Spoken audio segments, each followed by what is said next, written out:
Hello everyone. তো এখানে আমি রেডি হয়ে নিচ্ছিলাম, কারণ আজকে আমার কাছে ভীষণ স্পেশাল একটি দিন, কারণ আজকে আমার বার্থডে। তোমরা সবাই দেখতেই পাচ্ছ, আর এই ড্রেসটা পরে আমাকে কেমন লাগছে অবশ্যই জানিও। এখানে বোন বেলুন ফুলাচ্ছে, তার সঙ্গে আছে বাবা। তো দুজনে মিলে বেলুন ফুলাচ্ছিল। আজকে ছিল আমার বার্থডে, তাই খুব বড় করে তো করা হয়নি, ঘরোয়াভাবে একটু করা হয়েছে। তাও আমার কোনো ইচ্ছে ছিল না, মা বাবা মিলে সেটা অ্যারেঞ্জ করেছে, আর বোন।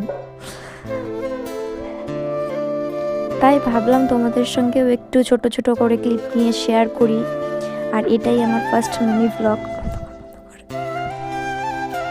এই তো এখন আমি কেক কাটবো, মোমবাতি ফু দিচ্ছি, মোমবাতিটা নেভিয়ে নি, তাই একটু হাসাহাসি হচ্ছিল আর কি। কেক কাটা শুরু হয়ে গেছে। এদিকে আমার ভাই ভিডিও কলে দেখছিল, ও বাড়িতে নেই। তারপর আর কি, চলো কেক কাটা যাক। এখানে মা সব বেলুনগুলো ফাটিয়ে দিচ্ছে। আমার বেলুনের শব্দে খুব ভয় লাগে। এখানে বাবা আমাকে আশীর্বাদ করে নিল, খাইয়ে দিল। এদিকে বোনকেও খাইয়ে দিল। বাবা নিজের হাতে একটা মিষ্টি বানিয়েছিল, সেটাও খাইয়ে দিয়েছে। এখন কাকা আমার আশীর্বাদ করছে। সব থেকে তো মূল্যবান এই আশীর্বাদই। খাইয়ে দিল কাকাও।